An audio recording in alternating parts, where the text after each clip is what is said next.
ಓಂ ಶ್ರೀ ಗುರುಭ್ಯೋ ನಮಃ. ಫ್ರೆಂಡ್ಸ್ ಎಲ್ಲರಿಗೂ ನಮಸ್ಕಾರ. ಈ ವಿಡಿಯೋಕ್ಕೆ ಹೋಗುವ ಮೊದಲು ನಿಮ್ಮಲ್ಲಿ ಒಂದು ಸಣ್ಣ ವಿನಂತಿ. ಇಂದು ನಾನು ಹೇಳಲಿರುವ ವಿಷಯಗಳು ನಿಮ್ಮ ಜೀವನದ ದಿಕ್ಕನ್ನೇ ಬದಲಿಸಬಲ್ಲವು.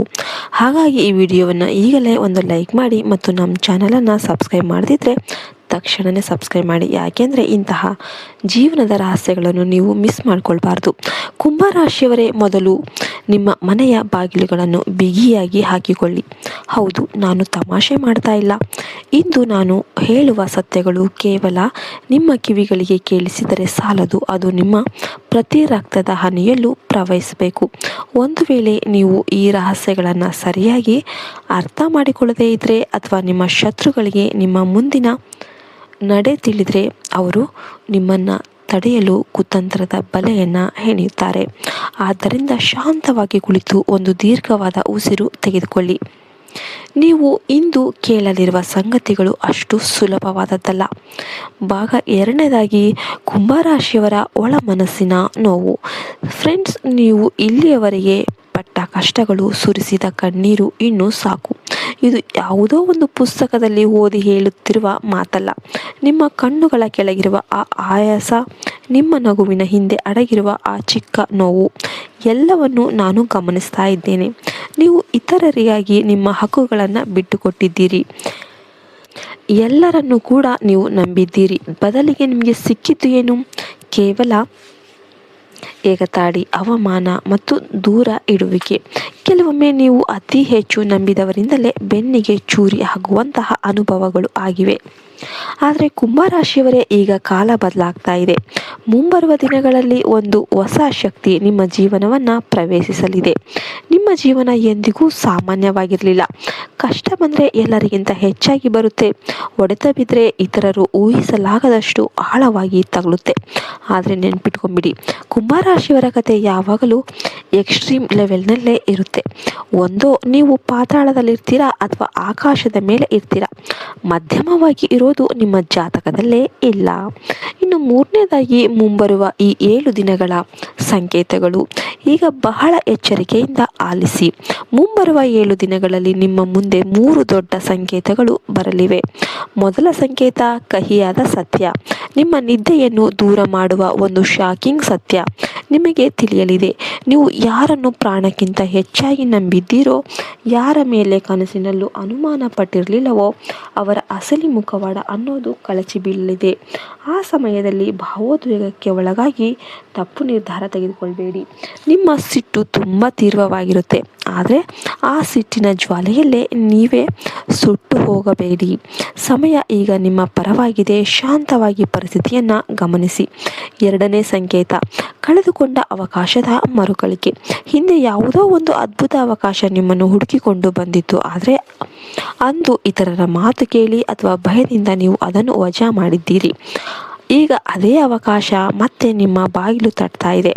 ಇದು ನಿಮ್ಮ ವೃತ್ತಿ ಅಥವಾ ಹಣಕಾಸಿನ ಲಾಭಕ್ಕೆ ಸಂಬಂಧಿಸಿದ್ದಾಗಿರಬಹುದು. ಈ ಬಾರಿಯಾದರೂ ಅದನ್ನು ಗುರುತಿಸಿ, ಇಲ್ಲದಿದ್ದರೆ ಜೀವನ ಪೂರ್ತಿ ಪಶ್ಚಾತ್ತಾಪ ಪಡಬೇಕಾಗುತ್ತೆ. ಮೂರನೇ ಸಂಕೇತ, ಅತೀಂದ್ರಿಯ ಆತಂಕ. ರಾತ್ರಿ ಪೂರ್ತಿ ಆಕಸ್ಮಿಕವಾಗಿ ಮೆಲುಕು ಬರೋದು, ಕಾರಣ ಇಲ್ಲದೇ ಹೃದಯ ಅನ್ನೋದು, ಗುಂಡೆ ವೇಗವಾಗಿ ಬಡಿದುಕೊಳ್ಳೋದು ಅಥವಾ ಯಾವುದೋ ಒಂದು ದೊಡ್ಡ ಬದಲಾವಣೆ ಅನ್ನೋದು ಆಗ್ತಾ ಇದೆ ಎಂಬ ಒಂದು ಸಂವೇದನೆ ನಿಮಗೆ ಆಗಬಹುದು. ಇದು ಭಯವಲ್ಲ, ನಿಮ್ಮ ಜೀವನದ ಹೊಸ ಅಧ್ಯಾಯ ಶುರುವಾಗುವ ಮುನ್ನ ಉಂಟಾಗುವ ಆಂತರಿಕ ಕಂಪನ.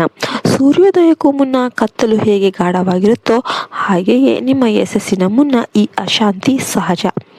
ಇನ್ನು ನಾಲ್ಕನೇದಾಗಿ, ಶತ್ರುಗಳ ಬಗ್ಗೆ ಎಚ್ಚರಿಕೆ. ಕುಂಭರಾಶಿಯವರೇ, ನಿಮ್ಮ ಸುತ್ತಲೂ ಒಬ್ಬ ವ್ಯಕ್ತಿ ಇದ್ದಾನೆ. ಆತ ಹೊರಗೆ ನಿಮ್ಮ ಶ್ರೇಯೋಭಿಲಾಷಂತೆ ನಡೆಸ್ತಾನೆ, ಆದರೆ ಒಳಗೆ ನಿಮ್ಮ ಯಶಸ್ಸನ್ನು ಕಂಡು ಸಹಿಸಲಾಗದೆ ಕುದಿತಾ ಇದ್ದಾನೆ. ಆತ ನಿಮ್ಮನ್ನು ನೇರವಾಗಿ ಸೋಲಿಸಲು ಸಾಧ್ಯವಿಲ್ಲ. ಹಾಗಾಗಿ ನಿಮ್ಮ ಮನಸ್ಸಿನಲ್ಲಿ ಅನುಮಾನದ ಬೀಜ ಬಿತ್ತಲು ಪ್ರಯತ್ನ ಮಾಡ್ತಾ ಇದ್ದಾನೆ.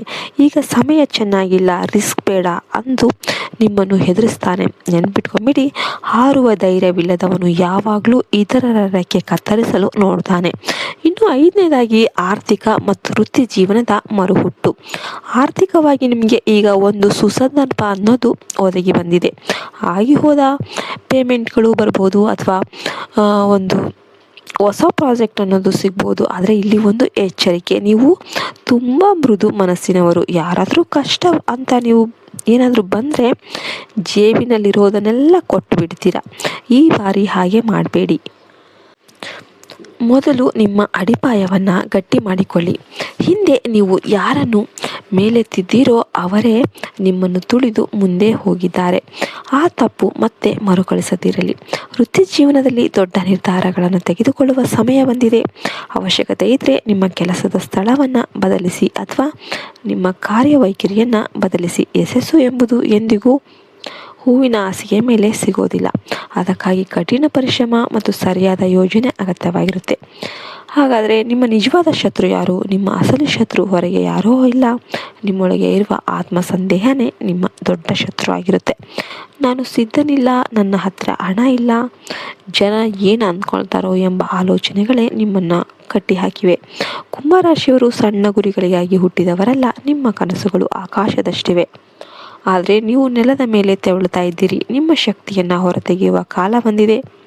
ಇನ್ನು ಪರಿಹಾರ ಮತ್ತು ಮಾರ್ಗದರ್ಶನದ ಮುಂದಿನ 7 ದಿನಗಳಲ್ಲಿ ನೀವು ಮಾಡಬೇಕಾದ ಕೆಲಸಗಳು ಇವಾಗಿರುತ್ತೆ.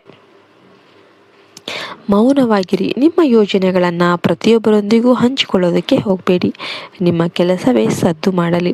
ಬದ್ಧತೆಯನ್ನು ಬೆಳೆಸಿಕೊಳ್ಳಿ. ಸೋಮಾರಿತನವನ್ನು ಬಿಟ್ಬಿಡಿ. ಇಂದು ಮಾಡಬೇಕಾದ ಕೆಲಸವನ್ನು ಇಂದೇ ಮುಗಿಸಿ.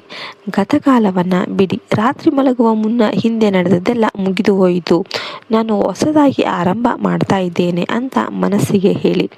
ಆತ್ಮಗೌರವಕ್ಕೆ ಬೆಲೆ ಕೊಡಿ. ಯಾರನ್ನೇ ಪ್ರೀತಿಸಿ, ಯಾರನ್ನೇ ಗೌರವಿಸಿ, ಆದರೆ ನಿಮ್ಮ ಆತ್ಮಗೌರವವನ್ನು ಒತ್ತೆ ಇಟ್ಟು ಅಲ್ಲ. ಇನ್ನು ಕೊನೆಯದಾಗಿ ಹೇಳೋದಾದರೆ ಕುಂಭರಾಶಿಯವರು ನೆನ್ಪಿಟ್ಕೊಂಬಿಡಿ, ನಿಮ್ಮ ಅದ್ಭುತವಾದ ಸಮಯ ಈಗ ಶುರುವಾಗ್ತಾ ಇದೆ. ನಿಮ್ಮ ಯಶಸ್ಸನ್ನು ನೋಡಿ ಜಗತ್ತೇ ಬೆರಗಾಗುವ ದಿನಗಳು ಹತ್ತಿರ ಆಗಿವೆ. ಯಾರು ನಿಮ್ಮನ್ನು ಅಸಡ್ಡೆ ಮಾಡಿದ್ರು ಅವರು ನಾಳೆ ಬಂದು ನಿಮ್ಮ ಮುಂದೆನೇ ಕೈ ಕಟ್ಟಿ ನಿಂತ್ಕೊತಾರೆ. ಧೈರ್ಯದಿಂದ ಹೆಜ್ಜೆ ಹಾಕಿ. ಭಗವಂತ ನಿಮ್ಮ ಜೊತೆ ಇದ್ದಾನೆ. ಈ ವಿಡಿಯೋ ನಿಮಗೆ ಸ್ಫೂರ್ತಿ ಅನಿಸಿದರೆ ತಪ್ಪದೆ ಕಮೆಂಟ್ ಸೆಕ್ಷನಲ್ಲಿ ಜೈ ಶನಿದೇವ ಅಂತ ಕಮೆಂಟ್ ಮಾಡಿ ಮತ್ತು ನಿಮ್ಮ ಅನಿಸಿಕೆಯನ್ನು ಹಂಚಿಕೊಳ್ಳಿ. ಜೈ ಹಿಂದ್, ಜೈ ಭಾರತ್ ಮಾತೆ. ಹರಿ ಓಂ ತತ್ಸತ್. ಸರ್ವೇ ಜನೋ ಸುಖಿನೋ ಭವಂತು.